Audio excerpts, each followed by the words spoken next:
So hello hi, क्या हाल चाल everyone. My name is Gautam Lakhani and I welcome you all to restart with motion. तो भैया 5 सवाल और जेंडर, रिलीजन, कास्ट खत्म खल्लास। तो ये चैप्टर तुम्हें काफी कंफ्यूजिंग लगता है। इस चैप्टर के 5 ऐसे सवाल मैं बताने वाला हूं जिसके बाहर से कुछ नहीं। तो देखिए, सबसे पहला सवाल जो इस चैप्टर से बनता है वो हो जाता है women face discrimination in various ways in our society. तो महिलाओं के साथ किस तरीके से डिस्क्रिमिनेशन करा जाता है, जेंडर बेस्ड डिस्क्रिमिनेशन के ऊपर कई बार सवाल पूछा जाता है, उसका आंसर आपको लिखना होगा। तो कैसे महिलाओं के साथ डिस्क्रिमिनेशन होता है तो आप बताएंगे कि कैसे लो फीमेल लिटरेसी रेट है, कैसे महिलाओं का पेड जॉब्स के अंदर पार्टिसिपेशन कम है, अनपेड वर्क के लिए महिलाओं को प्रॉपर वैल्यू नहीं करा जाता, साथ ही साथ महिलाओं के खिलाफ क्राइम्स कैसे हैं, सैलरीज वगैरह के अंदर डिस्पैरिटीज हैं, इक्वल रेम्युनरेशन एक्ट ला करके हमने ये बैलेंस करने की कोशिश करी, और कैसे सेक्स सिलेक्टिव जो है अबॉर्शंस वगैरह कराए जाते हैं। तो महिलाओं के साथ कैसे पब्लिक लाइफ के अंदर अलग अलग जगहों पर डिस्क्रिमिनेशन करा जाता है, यहां से अक्सर क्वेश्चन पूछ लिया जाता है 3 मार्क्स के अंदर। तो ये आपको पता होना चाहिए। अगला सवाल जो इस चैप्टर से बनता है that is from the communalism, कि कम्युनलिज्म क्या है और कैसे कम्युनलिज्म के अलग अलग फॉर्म्स हमें देखने को मिलते हैं। तो कम्युनलिज्म के 4 फॉर्म्स हैं जो आपको पता है। तो आप आंसर में कैसे लिखेंगे, पहले कम्युनलिज्म को डिफाइन कर देंगे कि जब हम रिलीजन का इस्तेमाल पॉलिटिक्स के अंदर करते हैं और अपने धर्म को ही, एक रिलीजन को ही फॉलो करते हैं, उसी को बेस्ट बताते हैं, बाकियों को क्रिटिसाइज करते हैं, तो ये कम्युनलिज्म हो जाता है। और जो भी कम्युनल माइंड होता है वो क्या चाहता है, उसके माइंड में एक परसेप्शंस बने होते हैं एवरीडे लाइफ को लेकर के, वो सेपरेट पॉलिटिकल यूनिट चाहता है, साथ ही साथ धर्म के नाम पर लोगों को पॉलिटिकली मोबिलाइज करने की कोशिश करी जाती है, और धर्म के नाम पर लास्ट में झगड़े फसाद दंगे वगैरह हमें होते हुए देखने को मिलते हैं। तो कम्युनलिज्म और उसके फॉर्म्स, यहां से भी क्वेश्चन आपसे पूछ लिया जा सकता है। हो सकता है कि ये क्वेश्चन 2 मार्क्स के अंदर आ जाए, तो अच्छे से प्रिपेयर कर लेना।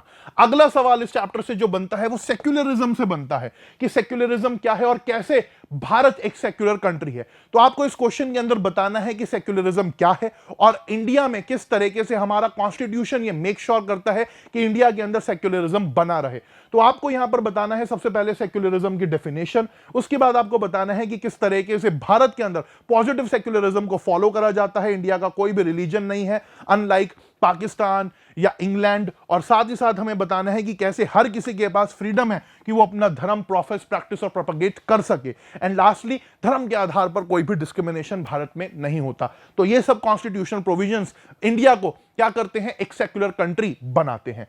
इसके अलावा हम यहां पर देखते हैं कास्ट सिस्टम से रिलेटेड भी एक क्वेश्चन आ सकता है कि कैसे आज भी कास्ट सिस्टम इंडिया के अंदर प्रेवलेंट है। तो आप यहां पर बता पाएंगे कि भैया कैसे जो है पॉलिटिकल लीडर्स और काफी सारे लोग, चाहे ज्योतिबा फुले रहे हों या महात्मा गांधी रहे हों, डॉक्टर BR अंबेडकर रहे हों या पेरियार रहे हों, तो इन महान लोगों ने कास्ट सिस्टम के खिलाफ आवाज उठाई। बट स्टिल आज भी हमें कहीं ना कहीं कास्ट सिस्टम देखने को मिलता है। बट इकोनॉमिक डेवलपमेंट के साथ, धीरे धीरे अर्बनाइजेशन के साथ, कॉन्स्टिट्यूशनल प्रोविजंस के साथ कास्ट सिस्टम कम होता हुआ हमें देखने को मिला है। घबराओ मत, इन सब क्वेश्चंस के आंसर्स या कहूं ये PDF आपको टेलीग्राम चैनल में मिल जाएगा, जिसका लिंक नीचे डिस्क्रिप्शन के अंदर है, आप जाकर के डाउनलोड कर सकते हैं। अगला सवाल जो इस चैप्टर से बनता है that is regarding the caste. तो caste in politics and politics in caste को लेकर के तुम काफी ज्यादा कंफ्यूज रहते हो, उसको लेकर मैं ऑलरेडी 5 मिनट का वीडियो बना चुका हूं, जाकर के देख लेना। आई बटन पर यहां पर अभी लिंक आ गया होगा। अब बात आती है कास्ट की, कि कास्ट कैसे एक सोल डिसाइडिंग फैक्टर नहीं है इलेक्शंस के अंदर, इंपॉर्टेंट है बट अकेले कास्ट के आधार पर चुनाव नहीं जीता जा सकता। वेरी इंपॉर्टेंट क्वेश्चन, यहां से क्वेश्चन आने के चांसेस काफी ज्यादा है। तो आपको यहां पर बताना है कि भैया किस तरीके से वोटर्स जो है कास्ट के अलावा डेवलपमेंट को, गवर्नेंस को भी ध्यान रखते हैं, कैसे पार्टी की जो लीडरशिप है, पार्टी की जो इमेज है या पॉपुलर लीडर्स हैं उनकी भी इमेज मैटर करती है, और हर कैंडिडेट को पूरे कास्ट ग्रुप का वोट नहीं मिल सकता। एंड फाइनली इंडिया के अंदर यूनिवर्सल एडल्ट फ्रेंचाइज है जो सबको इक्वल पॉलिटिकल राइट्स देता है। तो यहां से ये सब क्वेश्चंस इस चैप्टर से बन सकते हैं।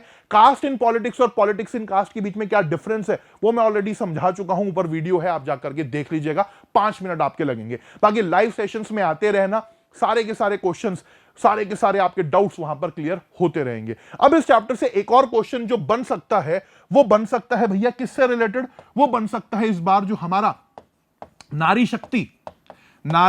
शक्ति वंदन अधिनियम है उससे रिलेटेड। तो जब मैं नारी शक्ति वंदन अधिनियम की बात करता हूं तो इस साल के लिए ये वेरी इंपॉर्टेंट हो जाता है।